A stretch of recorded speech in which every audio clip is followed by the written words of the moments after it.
The Veterans Day ceremony was supposed to be about honor. When Tamara looked at me across that crowded room and said, "Uncle Frank, stop being so dramatic about your PTSD. We all know you just want attention and money." The silence that followed felt like a mortar blast. I felt my hands turn to ice, but my voice stayed steady. "I see." That evening, I made 2 calls. One to her university's financial aid office, the other to my military contacts. The $25,000 in VA benefits I'd spent on her education was about to become the most expensive lesson she'd ever receive.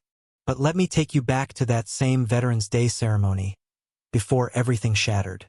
The American Legion Hall was warm with afternoon sunlight streaming through tall windows. Red, white, and blue bunting draped every surface, and the smell of coffee and apple pie filled the air. Veterans from 3 different wars clustered around tables, sharing stories and laughter. I'd been looking forward to this day for weeks, not just for the ceremony, but because Tamara had driven down from Austin to attend with me. "Uncle Frank, you look so distinguished in your dress uniform," she said, adjusting my service ribbons with gentle fingers. "I'm so proud to be here with you." We'd found seats near the front, and she kept leaning over to whisper questions about the other veterans, genuinely interested in their stories. When they called my name to receive a special recognition for my service in Vietnam, she was the first to stand and applaud, tears in her eyes. "I brought something for you," I said after the formal ceremony ended, pulling an envelope from my jacket pocket. "Your spring semester tuition is due next month, right?" Her face lit up. "Uncle Frank, you don't have to." $25,000, I said, watching her eyes widen. "This should cover everything: tuition, books, room and board. Your grandmother always said education was the best investment we could make in family." She hugged me so tight I could barely breathe. "You're the best uncle in the world. I don't know what I'd do without you." Around us, other families were having similar conversations, grandparents showing photos, adult children helping elderly veterans navigate the buffet line. Everyone connected by service and sacrifice. Felt perfect. Felt like family. That's when Mayor Rodriguez approached our table with a local reporter in tow. "Frank, would you mind saying a few words about dealing with PTSD for our Veterans Day feature? Your perspective might help other veterans." I glanced at Tamara, suddenly feeling exposed. The familiar tightness crept into my chest, the weight of memories I carried from Khe Sanh, the nightmares that still came without warning, the hypervigilance that made me check exits in every room I entered. It's not easy to talk about," I started, my voice catching slightly. "Some nights I still wake up in a cold sweat, thinking I'm back in the jungle. The fireworks on 4th of July still make me duck for cover sometimes." The reporter nodded sympathetically, scribbling notes. Other veterans at nearby tables had turned to listen, their faces reflecting understanding born from shared experience. "The VA has helped," I continued. "Therapy, support groups, but it's a daily battle. Some people don't understand." "Oh, come on, Uncle Frank." Tamara's voice cut through the warm atmosphere like a blade. Every conversation around us stopped. The reporter looked up from her notepad. Mayor Rodriguez frowned. "Uncle Frank, stop being so dramatic about your PTSD. We all know you just want attention and money." The words hung in the air like smoke from an explosion. I felt every eye in that room turn toward us, saw the shock on the faces of my fellow veterans, watched the reporter's pen freeze mid-sentence. The American flag behind the podium seemed to droop in shame. My hands had gone completely numb, but somehow they remained steady on the table. The familiar ringing started in my ears, not from memories of war, but from the precision of this betrayal. I could hear my own breathing, slow and controlled, the way Sergeant Williams had taught us before ambushes. "I see," I said quietly. I stood up, my movements deliberate and measured. The envelope with the tuition check remained on the table between us. Tamara reached for it, but I was already walking away, my dress shoes clicking against the linoleum floor with military precision. Behind me, I heard Mayor Rodriguez clear his throat uncomfortably. "Perhaps we should continue this interview another time." I didn't look back. Couldn't. Because if I had, Everyone in that room would have seen something in my eyes that had nothing to do with PTSD and everything to do with the cold calculation that was already taking shape in my mind. Walking to my truck, I thought about Helen. My wife had been gone 3 years now, but I could still hear her voice. Frank, that girl is going to break your heart someday. She's got champagne tastes and a beer budget, and she thinks the world owes her everything. I dismissed Helen's concerns back then. Tamara was my brother's daughter, orphaned at 16 when Carl died in that construction accident. She'd had nobody else. When she'd shown up on our doorstep with a full scholarship to UT Austin but no money for living expenses, Helen and I had taken her in without question. We never had kids of our own, I told Helen. This is our chance to do something good. For 4 years, I'd sent Tamara $847 every month. Exactly what my VA disability check provided after I paid my own bills. Helen had taken a part-time job at the grocery store to make up the difference in our budget, never complaining, even when her arthritis made standing for 8 hours nearly impossible. When Helen's cancer came back the 3rd time, we'd already spent our savings on previous treatments. That's when I'd made the decision to cash out my retirement fund early, taking the tax penalty hit. $47,000 became $32,000 after Uncle Sam took his share. Use it for Helen's treatment, Tamara had said when I called to explain why her monthly payments might be irregular. I can get a job. But she never got that job. Instead, she'd called 3 weeks later, crying about how she couldn't afford her sorority dues, couldn't keep up with her friends, couldn't maintain her lifestyle. Against Helen's wishes, I'd sent her an extra $1,200 that month. And the next. Helen died on a Tuesday in March. The hospital bills came to $89,000, even with my military insurance. I'd had to take out a second mortgage on the house. The same house where Helen and I had planned to grow old together. The same house where I taught Tamara to drive. Where she'd spent every Christmas and summer for 6 years. But the funeral, that's when I really saw who Tamara had become. She'd arrived 30 minutes late, wearing a designer dress that cost more than Helen's headstone. During the service, she'd checked her phone twice. At the graveside, while I was struggling to maintain my composure as they lowered the woman I'd loved for 43 years into the ground, Tamara had been whispering to her boyfriend about dinner plans. "I'm sorry for your loss, Uncle Frank," she'd said afterward, not quite meeting my eyes. Helen was nice. 43 years of marriage, and the woman who'd helped raise her was nice. That night, alone in a house that still smelled like Helen's lavender soap, I'd made another decision. I'd liquidated everything, my coin collection, Helen's jewelry, the savings bonds my parents had left me. $25,000 total. Every penny went into an education fund for Tamara. "This is for your final year," I told her over the phone, "so you can focus on graduating without worrying about money." She'd cried, or at least made crying sounds. "Uncle Frank, you're the only family I have left. I love you so much." I believed her. God help me, I'd actually believed her.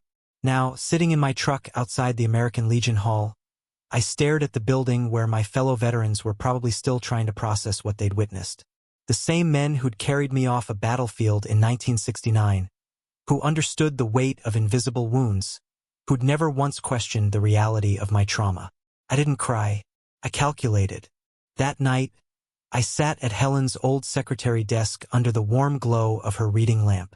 The same lamp where she'd balanced our checkbook every month, where she'd written thank you cards in her careful script, where she'd planned our modest but happy life together. I pulled out every document I had related to Tamara's education. Bank statements, canceled checks, email correspondence, her academic records that the university sent me as the financial sponsor. The numbers told a story I'd been too generous to see before. Tamara Davis. Pre-med track. GPA, 2.3. I stared at that number until it burned into my retinas. 2.3. After 4.5 years and $72,000 of my money, she was barely maintaining the minimum GPA to avoid academic probation. I pulled up her transcript on the university portal, an account I had access to as her financial sponsor. Fall semester. Biology 101, D+. Chemistry 151, F. Psychology 301, C-. And her favorite class, apparently, wine appreciation, a plus. Spring semester wasn't much better. More failed science classes, more social electives with high grades. She wasn't pre-med. She was pre-party. I made coffee. Helen's old percolator still worked perfectly, and kept reading. Financial aid records, student housing contracts. And then I found something interesting, a disciplinary report from campus security. Tamara had been cited for hosting unauthorized parties in her dorm room. Multiple noise complaints, underage drinking violations. The girl I'd sacrificed everything for was using my money to fund a 4-year vacation. By 3 a.m. I had a plan. The first call was to my old Marine Corps buddy, Rick Santos, who now worked as a financial aid administrator at UT Austin. We'd served together in the same platoon. Had both come home carrying pieces of Vietnam we'd never fully shake loose. Rick understood loyalty. He also understood betrayal. "Frank, I'm sorry, but I can't discuss individual student records," Rick said when I reached him the next morning. "I'm not asking you to discuss them," I replied. "I'm asking you to note that as of today, I'm formally withdrawing all financial support for Tamara Davis, student ID 447-1829. Any future aid decisions should be made without considering contributions from Franklin Moore." There was a long pause. "Frank, what happened?" She decided my PTSD was too dramatic for her taste. Another pause, longer this time. Rick had been at Firebase Charlie when the rockets came in. He knew dramatic. He knew real trauma from performative sympathy. "Consider it noted," he said quietly. The second call was to my lawyer, Jim Patterson. We'd met at the VA hospital during one of my therapy sessions. He'd been there dealing with his own demons from Desert Storm. Vietnam, Desert Storm, Afghanistan, Iraq, different wars, same aftermath. We understood each other. "Jim, I need to understand something about educational contracts and financial obligations. What kind of situation are we talking about?" I explained the arrangement I'd made with Tamara, the formal documents I'd signed as her financial sponsor, the academic performance requirements that had never been enforced. "Frank, based on what you're telling me, you have grounds to demand full restitution if she's violated the terms of your agreement. Did you specify GPA requirements?" I pulled out the original documents. There it was, in section 3.2. Recipient must maintain a minimum 3.0 GPA and make satisfactory progress toward declared degree. She's at 2.3, Jim, for 4 years running. Then she's in breach of contract. You can demand immediate repayment of all funds dispersed, plus interest.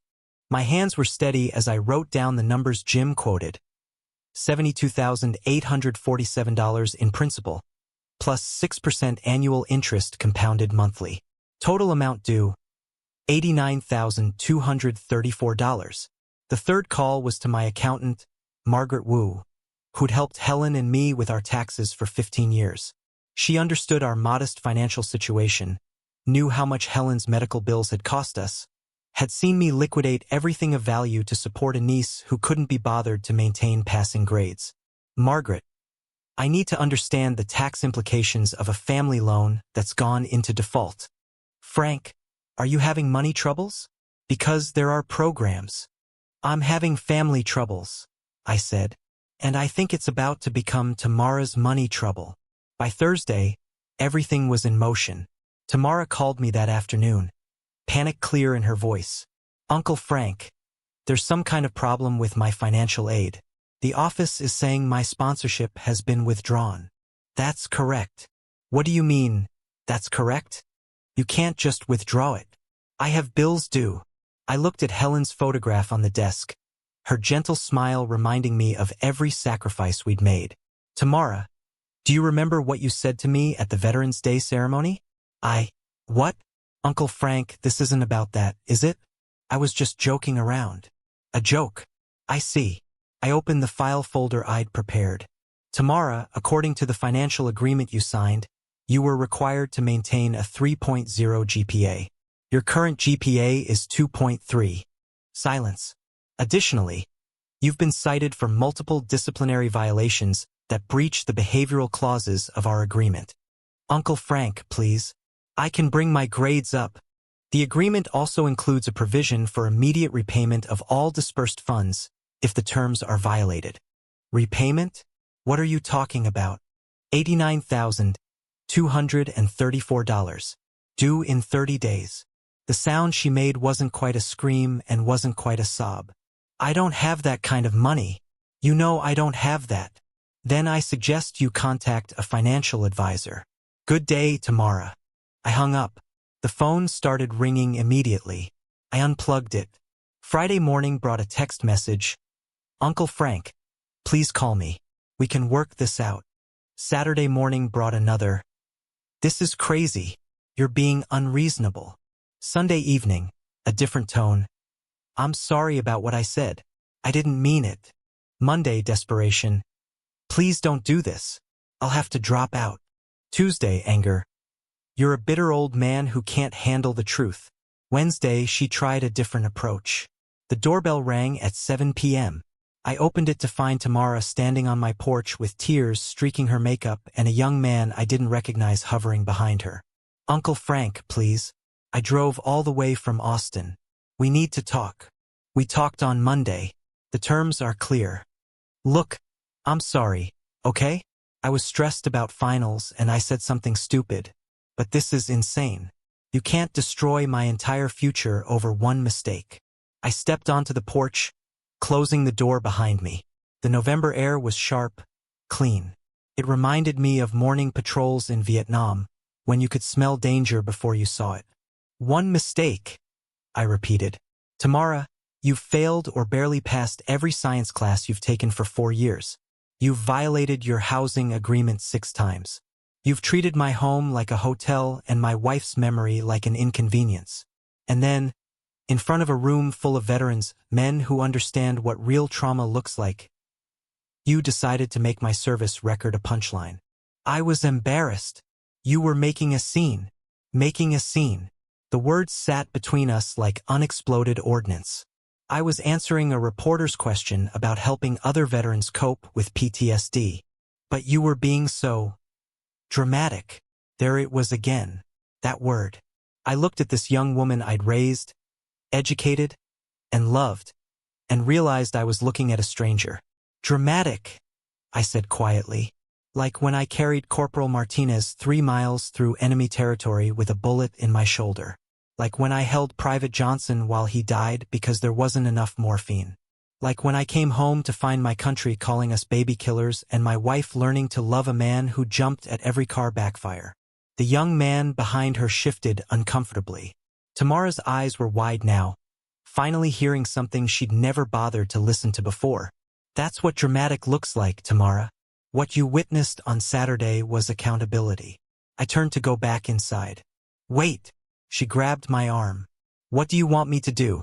Get on my knees and beg. I want you to get a job. I want you to pay your own bills. I want you to understand that actions have consequences. I can't pay you back. It's impossible. Then you'll learn what impossible actually means. Thursday morning brought the registered letter I'd been expecting. Tamara had hired a lawyer. Probably with money she didn't have to pay for services she couldn't afford to fight a battle she'd already lost. The letter was full of legal bluster about elder abuse and financial coercion and undue influence. It threatened criminal charges if I didn't immediately restore her funding and forgive the debt. I called Jim Patterson. They don't have a case, he said after reading the letter. In fact, this is good news. They're admitting the breach of contract and trying to claim victim status. It won't work. What's our next move? We file a formal collection action. Make this official. Friday afternoon, Tamara tried one final gambit. She called the VA hotline and reported that I was suffering from severe PTSD episodes and making irrational financial decisions. She told them I was a danger to myself and others, that I'd threatened her, that my military trauma had made me unstable and vindictive. I knew about the call because the VA counselor, Dr. Rodriguez, called me directly. We'd been working together for 3 years. She knew my baseline, knew my triggers, knew the difference between trauma response and justified anger. Frank, I have to ask, have you been experiencing any unusual symptoms lately? Sleep disturbances, paranoid thoughts, feelings of persecution. Doc, I've been sleeping better than I have in years. The caller seemed very concerned. She said you'd made some kind of financial threat. I canceled funding for my niece's education after she publicly humiliated me for having PTSD. Then I presented her with a legal bill for violating her academic contract. Long pause. Oh, yeah. Oh, Frank, that sounds like appropriate boundary setting. That's what I thought. Would you like me to document this conversation? In case there are further allegations. I'd appreciate that. By Monday, the university had completed its investigation. Rick Santos called me personally. Frank, I wanted you to hear this directly. Ms. Davis has been placed on academic probation. Her GPA dropped to 2.1 this semester, and she's failed to meet the minimum credit requirements for full-time status. What does that mean for her? It means she's no longer eligible for student housing, federal aid, or academic good standing. She has until the end of the semester to either bring her grades up to 2.5 or withdraw from the university. And financially? Without your sponsorship and with her academic standing in question, she's looking at approximately $18,000 in outstanding bills for this semester alone. I set the phone down and walked to the kitchen window. Outside, Helen's rose garden was preparing for winter, the last blooms clinging to thorny stems despite the cold. She'd always said roses were tough. They could survive harsh conditions, but only if they had strong roots. Tamara had spent 4 years proving she had no roots at all. 2 weeks later, I got the call I'd been expecting. Uncle Frank. Tamara's voice was small, defeated. I'm dropping out. I'm sorry to hear that. No, you're not. This is what you wanted. I considered this. What I wanted was for you to succeed. What I required was for you to try. I can't pay you back.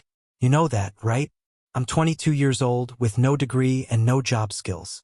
I'll be paying you back for the rest of my life. Yes, I said simply. You will. I hate you. That's your right. You've destroyed everything. No, Tamara. I've just stopped paying to watch you destroy yourself. The line went quiet for a long moment. When she spoke again, her voice carried a weight I'd never heard before. What am I supposed to do now? Get a job. Find an apartment you can afford. Learn what it means to earn something instead of expecting it to be handed to you. I don't know how to do any of that. Then you'll learn. The same way everyone else does. 6 months later, I ran into Mayor Rodriguez at the grocery store. He mentioned that he'd seen Tamara working at a diner off Interstate 35, pulling double shifts and living in an efficiency apartment near the highway. She looked thin, he said, but she seemed, I don't know, different, more focused. I nodded but didn't respond. Sometimes the best lessons are the hardest ones. That same month, I started volunteering at the VA hospital, working with young veterans who were struggling with PTSD, addiction, and the transition to civilian life. These were kids who'd served in Iraq and Afghanistan, who'd come home to a country that said, "Thank you for your service," but didn't always know what that service had cost. The thing about trauma, I told a group of them during one of our sessions, is that it's real. It's not dramatic or attention-seeking or a ploy for sympathy. It's a wound that some people carry their entire lives. A young woman named Jessica, a former Army medic, raised her hand. What do you do when people don't believe you? When they think you're just making excuses? I thought about Veterans Day, about the sound of Tamara's voice cutting through a room full of people who understood sacrifice in ways she never would.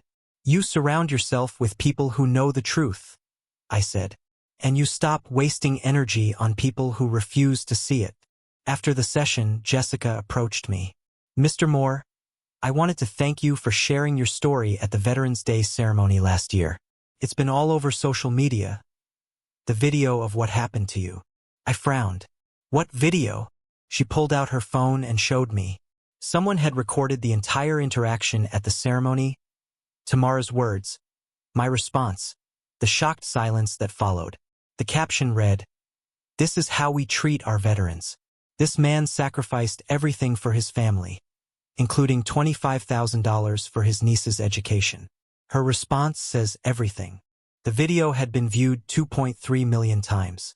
The comments section was overwhelmingly supportive of veterans and harshly critical of entitled family members who take advantage of military benefits.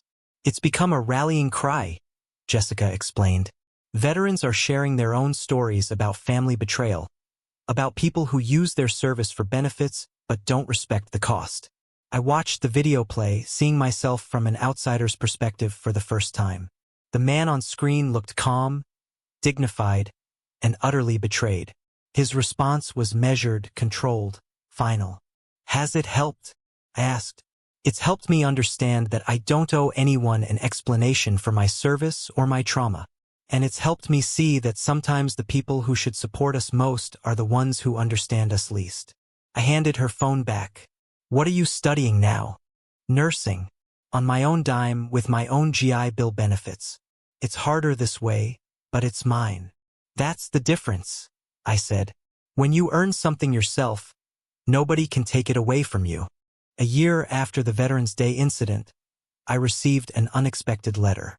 The return address was local, an apartment complex I recognized as one of the low-income housing units near downtown. "Uncle Frank, I know you probably don't want to hear from me, but I needed to write this. You were right. About everything. I've been working at Miller's Diner for 8 months now. Double shifts, weekends, holidays. My hands are rough and my feet hurt constantly, but I'm paying my own bills for the first time in my life. Last month, I saved enough money to enroll in community college part-time. I'm taking basic accounting classes. I'm not writing to ask for forgiveness or money or help. I'm writing to tell you that I finally understand what you were trying to teach me. I saw the video. I've read the comments. I know that what I did to you has become an example of everything that's wrong with my generation. Entitled, ungrateful, willing to hurt the people who love us most. I deserve that reputation. I earned it. But I also want you to know that I'm trying to earn something different now. Self-respect. Independence. The ability to look at myself in the mirror without feeling ashamed. It's going to take me 15 years to pay you back at my current salary. I've done the math. $89,234 plus interest, minus what little I can afford to send you each month. I'll be 37 years old when I make the final payment. I'm okay with that. It's what I owe, and it's what you deserve. Helen was right about me. You probably always knew she was right. I was champagne taste and a beer budget, and I thought the world owed me everything. Now I know better. The world doesn't owe me anything, but I owe the world, and you, a better version of myself. I'm working on it. Tomorrow. P.S. I enclose a money order for $127. It's not much, but it's a start. I sat at Helen's desk, under her reading lamp, holding that letter and the money order. $127. Probably half of what Tamara earned in a week after taxes, rent, and basic living expenses. It was the most valuable payment I'd ever received. Not because of the money, though every dollar counted toward the debt she'd incurred, but because it represented something I'd given up hope of ever seeing from her: accountability. I walked to Helen's photograph on the mantel, the one from our wedding day where she was laughing at something I'd whispered in her ear. "You were right about her," I said softly, "but you would have been proud of her today." I deposited the money order the next morning, then wrote a letter of my own to the community college Tamara was attending. Not to interfere, not to control, but to establish a small scholarship fund for working students who were paying their own way through school. The Franklin and Helen Moore Memorial Scholarship. $500 a semester for students who could demonstrate both financial need and personal responsibility. Tamara would never be eligible for it. The term specifically excluded anyone with outstanding educational debts to family members. But maybe some other young person, someone who understood the value of education because they were sacrificing to earn it themselves, could benefit from what Helen and I had learned about the difference between helping and enabling. 3 months later, I received another letter from Tamara. This one was shorter. "Uncle Frank. Enclosed is payment number 4, $127. I made the dean's list this semester. 3.7 GPA. Turns out I'm actually pretty good at accounting when I bother to show up and do the work. I heard about the scholarship fund you started. That was a classy move. Thank you for not giving up on me, even when I gave up on myself. Tamara. P.S. Only 14 years and 8 months left. I smiled as I read that postscript. She was keeping track, being precise about her obligations. It reminded me of something Helen used to say: the first step toward growing up is learning to count the cost of your choices. Tamara was finally learning to count. If you liked this story, please like this video. Subscribe to the channel and share your impressions in the comments below. Have you ever had to make a tough decision about family who took advantage of your generosity? Let us know how you handled it.